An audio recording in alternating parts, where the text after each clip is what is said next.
membranes part 2. We're going to look at the other two mechanisms of transport.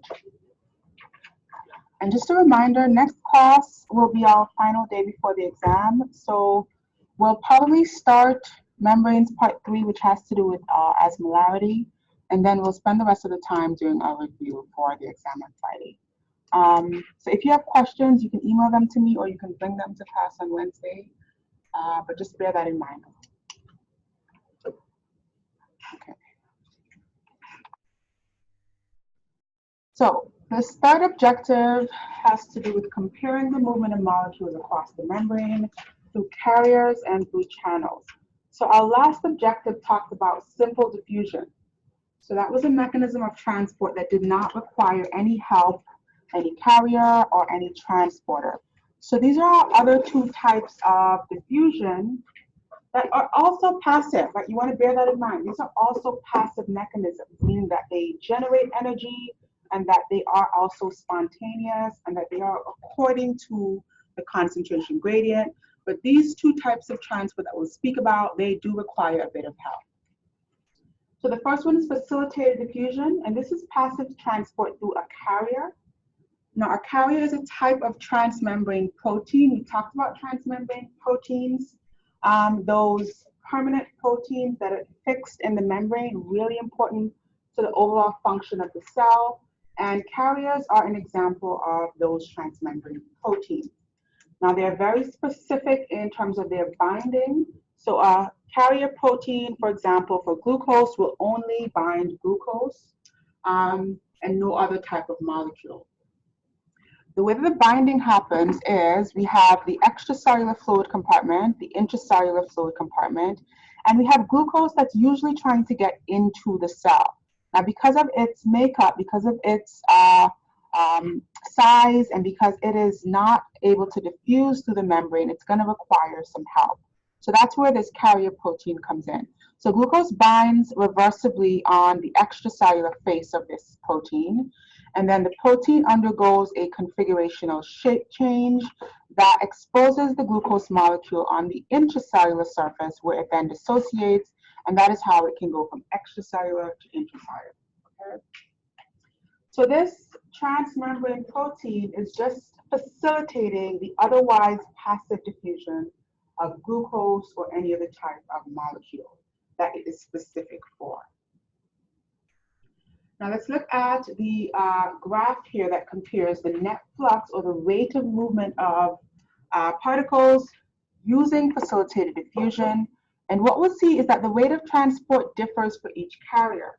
So we can have some carriers that are really fast, right? They can transport a lot of their corresponding molecules per minute across the membrane. And that's also going to depend on how many of those carriers are embedded in the membrane. And that can depend on physiologic state, that can depend on affinity of the carrier. So for example, if we just had a large glucose-rich meal, we're going to upregulate the number of glucose transporters or glucose carriers in the membrane. That's going to facilitate more influx of glucose. If we are not needing to transport glucose, we're going to downregulate or remove some of those glucose transporters from the membrane. So the number of carriers that is present in the membrane is really also important in determining the rate of transport. And then, as we mentioned before, the concentration gradient, because this is still diffusion, because this is still passive, the concentration gradient is another important factor in terms of facilitated diffusion. If we don't have a concentration gradient, we won't have a driving force to move these molecules, even if we have those carriers present in the membrane. Now, when we look at the graph that compares net flux or the net movement of particles from one side to the other against the magnitude of the concentration gradient, we'll see that this graph is directly proportional at the start to begin, and then it eventually levels off. Now, can anyone predict why this levels off?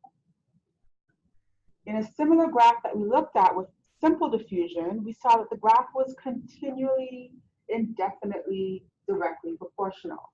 But in this graph of facilitated diffusion, we see that the graph eventually levels off. So why would that be? How does this differ from simple diffusion?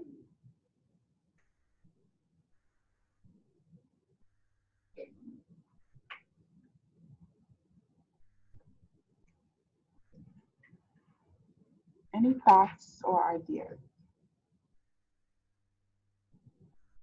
So with simple diffusion, did we need anything for particles to go through the membrane? We did not, right? For facilitated diffusion, what do we need for particles to go through the membrane?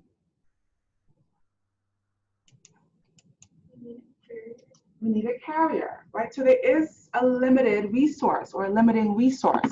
So basically, at this point, we have maximum binding or saturation of all our carriers, and so the graph here levels off. So we do not see a indefinitely directly proportional relationship when we look at the graph for facilitated diffusion, because there is maximum binding of our carriers.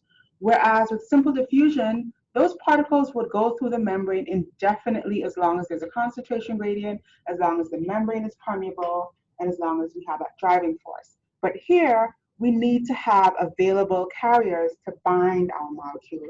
And so when all of those carriers are all bound up, we see leveling off of the concentration gradient, which means that net flux is no longer taking place, right? Those molecules cannot move if they do not have carriers available.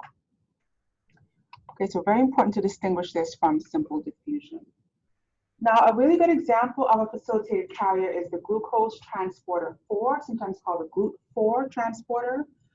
This is a molecule that helps to transport glucose into the cell. It is usually synthesized on rough endoplasmic reticulum, which are basically those rough ERs, which are studded with ribosomes in the cell. And they are packaged into vesicles, and then they are transported to the cell membrane, and then they are inserted into that cell membrane, okay? One of those integral proteins we talked about. And what this does is it stimulates the uptake of glucose via the influence of insulin. So this is where insulin becomes a really important hormone for glucose uptake. So insulin stimulates or signals to the GLUT4 molecules to be inserted into the membrane. And this is how insulin is an important player in helping our cells regulate the blood glucose levels. So when we have a large glucose meal, that glucose is typically floating around in the blood, and we need to get it into the cells, but we cannot do that without insulin. So in the case of diabetics, right, diabetes mellitus, or even diabetes insipidus, or type 1 or type 2 diabetes, there's some sort of malfunction or dysfunction with insulin. Either we're not making enough, or our cells are not receptive or sensitive to that insulin, which basically means that glucose is not where it's supposed to be. It's in the blood instead of in the cells. And this is how we get that high blood glucose that we typically see with diabetics, okay? And so we don't have enough GLUT4 molecules in the membrane, and we cannot uptake glucose adequately, and so that glucose stays lingering around in the blood, where it can be really detrimental. It can damage cells because of its acidic nature, and so we don't want glucose in our blood. We want it to be uptaken into the cells where we can use it to metabolize, to do work, to make ATP. Okay, any questions so far about facilitated diffusion? Any questions? Okay, we'll move on to speak about diffusion through channels. So a very similar mechanism of transport, in the sense that another molecule, usually a protein, is required to help these particles get through the cell membrane. So this is also passive. I really want to stress that. So although we require some additional help, this is still a passive process. Now, diffusion through channels is typically through this pore-like protein, right? So we have a protein here that has an opening or passageway in the center, which is created because of the way that this configuration of these polypeptides align themselves. And so this is a channel or a passageway that facilitates the movement of specific substances. So this is also very specific in terms of what can go through here. We'll talk about different types of channels. So we can have aquaporins as one type of channel. This facilitates the movement of water only. We have aquaporins in our kidneys. This is how we can reabsorb water in the distal kidneys, or we can secrete water out to be excreted in the urine. And so the movement of water happens through aquaporins. We also have ion channels, and we have quite a few different types. We have leak channels. We're going to talk about the importance of leak channels when we look at the sodium-potassium pump. and the resting membrane potential. But basically, we have channels that can facilitate the movement of ions in specific directions. So potassium can leak into the cell, potassium can leak out of the cell, sodium can leak into the cell according to those concentration gradients. And then we have gated channels. We have different types of gated channels we'll talk about. They can be voltage gated, meaning that they need a specific voltage to open them up. They can be ligand gated, meaning that they need to bind some type of molecule to open them up. But basically, the binding of something keeps or prevents or facilitates the opening of this type of gated channel. And then we have bidirectional channels, which allow free-flowing movement on either side in either direction of specific ions or specific molecules. So we have lots of different types of channels or types of pores or passageways that facilitate the movement of different substances, but it's really important to point out that they are usually very specific. So a ligand-gated channel will not facilitate the movement of water, or vice versa, okay? Some factors that affect the rate of transport with ion channels include the rate of each individual channel. Okay, so the rate of movement of a single channel will dictate how fast or slow the overall movement of substances is. We also want to look at the number of channels in the membrane, very similar to facilitated diffusion, because this is a limited resource. If we occupy all of our channels, then we slow down the rate of movement or slow down the rate of diffusion. And then, as you mentioned earlier, the state of those channels, specifically those gated channels, whether they're opened or closed, is going to also dictate the rate